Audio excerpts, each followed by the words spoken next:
Good afternoon, ladies and gentlemen. Welcome to yet another episode of Rendezvous with Anza Saqib on CxO Global TV. CxO Global Forum is a knowledge sharing platform for all C levels across the globe. We take massive pride in contributing to the knowledge economy with our League of Extraordinary Thought Leaders. Today, as well, we've got a very special gentleman with us. His name is Mr. Humayoon Asghar. He's the Chief Strategy and Retail Officer at TPL Live. Welcome to the show, Humayun. Thank you, Anza, for the invite, and glad to be on the show with you. Thank you.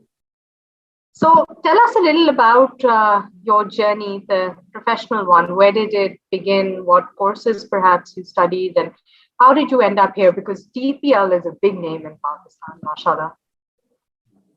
So, well, I'm a computer science graduate, and then I did my MBA from IBA in 2004. My majors were marketing and MIS, and I completed my MBA in 2006. Then, you know how fresh graduates get job offers through graduate directories, and I happened to get a call one day from ABN AMRO Pakistan. You know that they were looking for a product analyst in the wealth management function. So, had an interview, got selected, started off there. And from 2006 up until 2010, I was with the banking sector. I was head of bank assurance at RBS Pakistan up until 2010. That was an interesting bit because those were the times when the entire bank assurance industry was evolving in Pakistan. So I was associated with that wave, I would say. And from there on, up until 2013, I was associated with GBA Services for setting up Pakistan's first third-party administration business for one of Pakistan's largest insurers, that is State Life. So I worked with them, helped them set up the company for 3 years, then went to Jubilee Life. And then from 2016 onwards, I joined TPL Life Insurance, and that has been a really crazy ride so far. I can imagine. So, how was the transition from bank assurance back to, insurance with a very big portfolio? So, all individual products. Well, it was quite an interesting one. Why? Because when you're working for a bank, you're on the other side of the table, and you're basically, dealing with the insurers, and you're not able to at times relate to the challenges or the nitty-gritties of the insurance business per se. But then I think the transition was fantastic. It just gave me a holistic view of the whole product cycle and the business model, from A to Z. So that was something that was really critical. I think the transition was pretty interesting. In short, it was exciting to learn more elements related to product development and business models back then. So when I look back now after all these years, it does I think it did add a lot of value to my skill set and profile. I can imagine. Now, speaking of TPL Life, as we know it, it is Pakistan's first insurtech solution. Would you like to elaborate a little more about your role there and sort of a little bit more about, the big legacy that you have being Pakistan's first insurtech solution? Well, I was a third employee with TPL Life Insurance, and this was June 2016, and coming from one of the biggest private sector insurance companies in Pakistan, which was Jubilee at that time.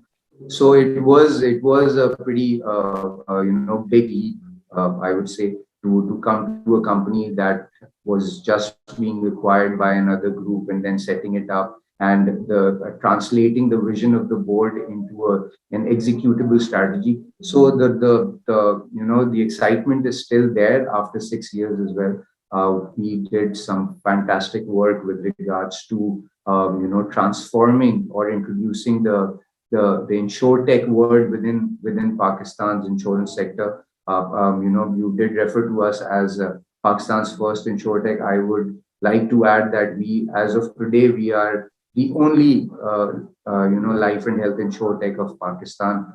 So based on our platforms and the products that we've created and the sort of collaborations that we've done, the innovation within the processes, the product lines and the platforms that we've introduced, I think that has been exciting, and that still goes on. Absolutely, I can agree. Because, like I said, TPL is a household name in Pakistan. However, we've also seen in the past couple of years, there's been a big influx of startups who are offering tech related products. Um, Also, there is a lot of talks about funding in terms of newer startups. How do you see the market for more tech products in Pakistan? It's very, very lucrative and poised, I would say, because if we look at the entire growth in the telecom sector, the mobile subscribers, we are 180 plus million cellular subscribers with 150 plus million 3G penetration and smartphones that are available. So the market is there, there's a lot of activity that is going on e-commerce and Q-commerce for that matter. And the entire, and if we put that into perspective, for a country that has a 60% plus youth bulge, I think the future is about tech and digital. And that is exactly what the vision of the company is as well, that we want to co-create with other tech players in the market, which is a gap area at this point in time. Utilize our platforms and our systems to create ecosystems where the customers are not only touching upon their insurance coverage when they are in need, but actually when they are healthy as well. So there has to be that bundling up with value propositions and lifestyle benefits. That is a big build up area that I see that we can work on. So a lot of activity I feel is going to take place. Nothing to take away from what is happening within the country at this point in time with regards to scaling of these entire tech platforms and digital platforms, because a lot of foreign funding is also coming into play within Pakistan, and that is all a good sign for companies like us, because eventually we will be co-creating with these platforms and trying to coexist through collaborations with them. Right. I agree with you. However, when someone mentions TPL Life, right, the first thing that the general public thinks of is general insurance, right? And a lot of times it's the newer startups or perhaps the smaller companies that come up with, supposed creative or specific insurance products. Is that a narrative that you'd like to change? Well, you see, TPL has been, and by the way, today happens to be the day when 22 years ago, excuse me, TPL was formed, So today is our 22nd anniversary, by the way. So we did celebrate that too. So yeah, a great day to ask this question, I would say. Yes, see, because the TPL tracker for that matter and TPL insurance, they've spent significant time under this brand name within the market. There is a legacy of 22 years with TPL tracker. There is a legacy of around 13 plus years for TPL insurance. And TPL insurance, formerly known as TPL Direct Insurance, a lot of people still call TPL insurance TPL Direct Insurance. We were, from that aspect, the top retail company in Pakistan. And if you look at the innovative work that TPL insurance has done, that has been transforming for the entire industry. So yes, we do benefit from that, that generic association that we have with these brands, and that is a plus. I think from a brand perspective, yes, that is a lot of advantage for us. But at the same time, and having said that, I do feel that yes, we are now in that phase of our existence where we will start, marketing more onto our brand and creating that brand awareness that has been missing for these developing years, as I would like to call them. These last 6 years, we were into development and creating and collaborating with external partners and all. So that has been done. So we've done the groundwork, and now is the time when we want to really scale this up by investing within our brand, and then eventually create TPL Life as a generic brand that can be associated with our persona. So what I've understood from your remarks right now is that the next 5 years look very bright for TPL Life, inshallah, and there will be a lot of products that will be more catered to Gen Z and the millennials as well. Because I know one area in which I'm 100% sure that nobody processes claims faster than TPL, especially in terms of auto insurance and etc. So that's definitely something that we're all excited to see. What are the new changes? What kind of innovation comes our way? Now, moving on, let's talk a little bit about your personal journey. What would you consider your biggest achievement so far? Well, I think that's a very, very subjective question. I don't think that I've gotten to that level in life where I can call things as my biggest achievement so far. But yes, there have been many milestones that I've achieved, which are significant. So with regards to my biggest achievement, I would say, the day we become one of the unicorn insurtechs of Pakistan, I think that is going to be the biggest achievement. So that is still far from where we are today. But yes, that is in progress, and we are striving towards that. But in terms of milestones, I think there are plenty with TPL Life. I think a company that was under 100 million rupee top line back in 2015-16, and now if we look back at that, we closed in 2020 with a 1.1 billion rupee top line. So that in itself is, with a 70% CAGR in the last 5 years, that is an achievement. That's a milestone that we've achieved. We are now synonymous in Pakistan with innovation.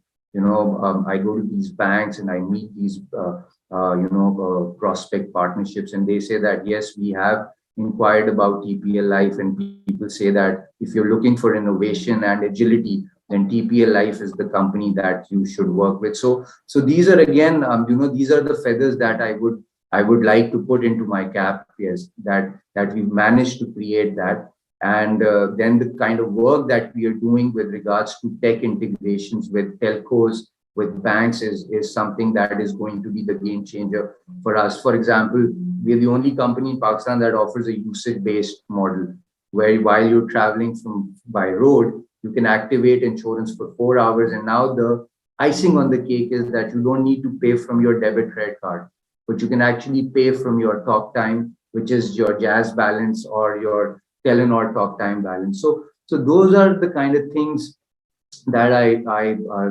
take a lot of pride in. From where we started in 2016 and to where we are now, we work with big banks.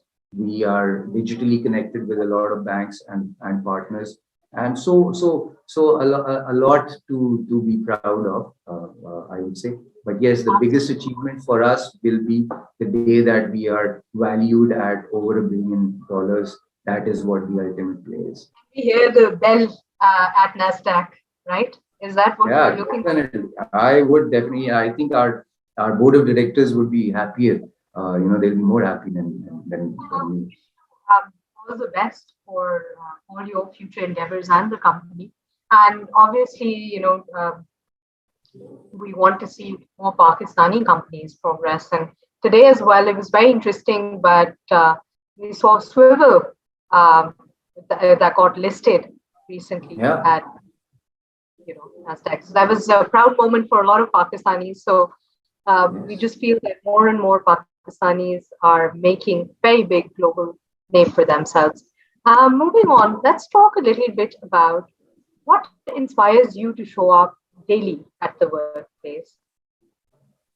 Okay, so the challenge in itself, and it might sound cliched, but you see, with our company, with this insurtech arena that we want to scale, there has been a lot of question marks around that. If we look back 6 years, back, over the idea, going digital, doing insurtech, and I think that challenge still is there, and trying to work towards creating that legacy is what makes me come over to office every day, because the challenge and the scale that I have with this brand, which is TPL Life, I think it's humongous for anybody who's listening. I think if you're looking for a fast-paced, agile, innovative, and challenging environment to work with, I think they should contact us.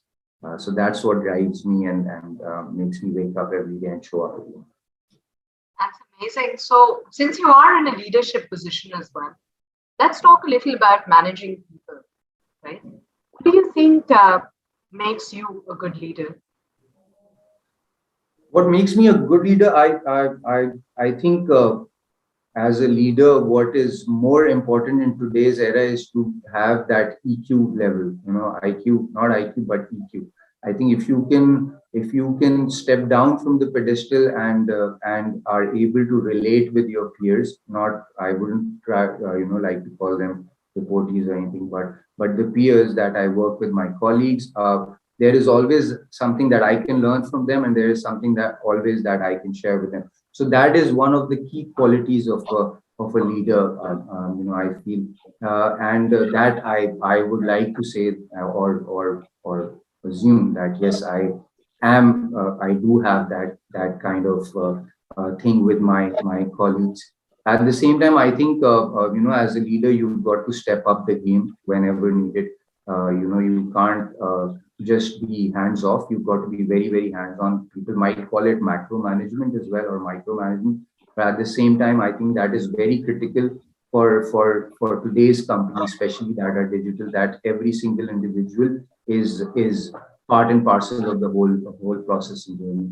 So I think A is again EQ. B, I think taking the lead when it is essential. And three, you've got to be decisive, because time, if you are taking too long to take decisions, I think that's where the bandwagon is missed or the opportunity is missed. So you've got to be very precise with when you want to take decisions, and that is a very, very critical element. So these are three. There are many.